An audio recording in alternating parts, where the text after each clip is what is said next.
In the quiet town of Maplewood, nestled in the heart of New England, an old, dusty shop stood at the end of a cobblestone alley. It was the kind of place you'd pass without a second thought, its wooden sign swinging weakly in the breeze.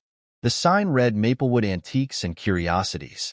Inside the shop, among the clutter of relics and trinkets, there lay a peculiar map.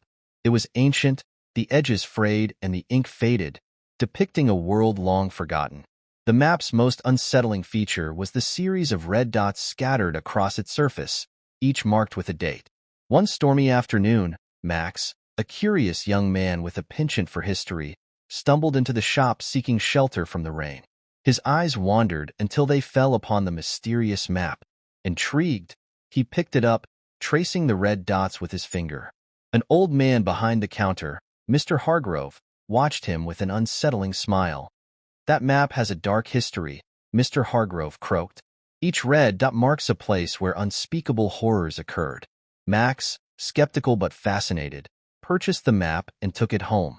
That night, as the storm raged outside, he examined the map under the dim light of his desk lamp. One dot, in particular, caught his eye. It was right in the center of Maplewood, dated for the following day.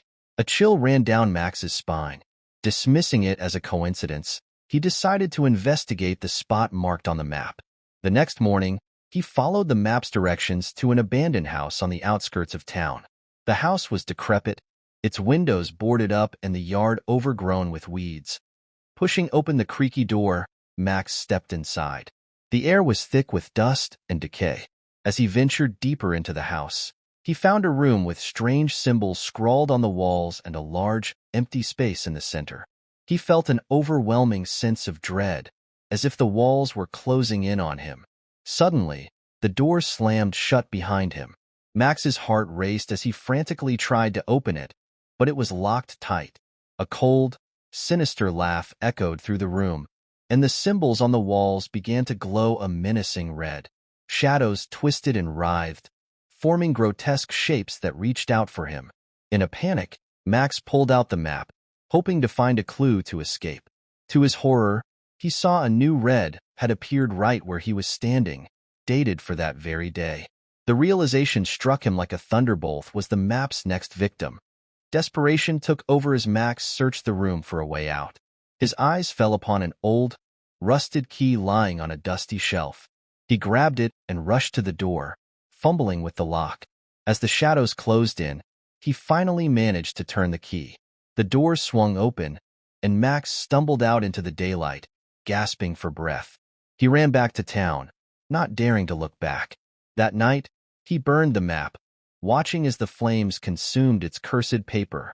But deep down, Max knew the horrors it depicted were not so easily erased. The map had claimed countless victims, and its curse would endure in Maplewood. The memory of that stormy night faded, but the stories of the old map lingered. Whispers of its dark power spread, and those braver foolish enough to seek it out often vanished without a trace. And in the old, dusty shop at the end of the cobblestone alley, a new map lay waiting, its red dots ready to mark the next chapter of carnage. Months passed since Max's harrowing encounter with the cursed map. He tried to return to a semblance of normalcy, but the horrors of that night haunted his every step. Maplewood seemed unchanged, but Max knew better. The town harbored dark secrets waiting to surface. One evening, as Max strolled through Maplewood's winding streets, he noticed a new addition to the antique shop's window display. His heart skipped a beat. There, prominently featured, was a fresh, pristine map. It looked eerily similar to the one he had destroyed. Unable to resist, Max entered the shop.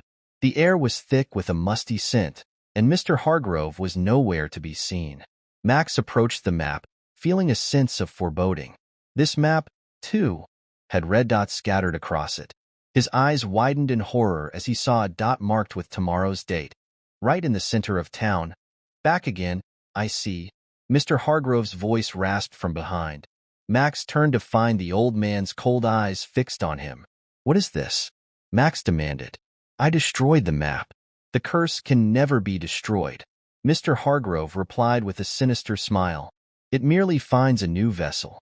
Determined to break the cycle, Max snatched the map and stormed out of the shop.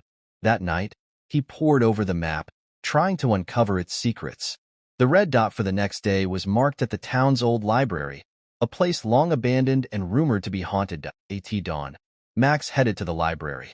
The building loomed over him, its windows shattered and ivy creeping up its walls. Inside, the air was damp and cold, and the floorboards creaked under his weight. He made his way to the basement, where the red dot was located. In the dim light, Max found a hidden room behind a bookshelf. The room was filled with ancient tomes and strange artifacts. At its center stood a stone pedestal, upon which rested an old, leather-bound book. The cover bore the same symbols that had glowed on the walls of the abandoned house. Max opened the book, and a blast of icy wind swept through the room. The pages were filled with dark incantations and illustrations of gruesome rituals. Among the pages, he found a passage detailing the map's origins. It was a tool used by a cult to mark locations for their sinister sacrifices, each red, representing a ritual site. Determined to end the curse, Max gathered the book and the map. He needed help, and he knew exactly where to find it. He sought out Professor Evelyn Hart, a local historian and expert in the occult. Evelyn listened intently as Max recounted his ordeal. "We need to perform a counter-ritual," Evelyn said, her voice steady. "One that will seal the map's power forever." That night, under a full moon, Max and Evelyn returned to the library's hidden room. They placed the map and the book on the pedestal and began the ritual. Evelyn chanted ancient words, her voice echoing through the room.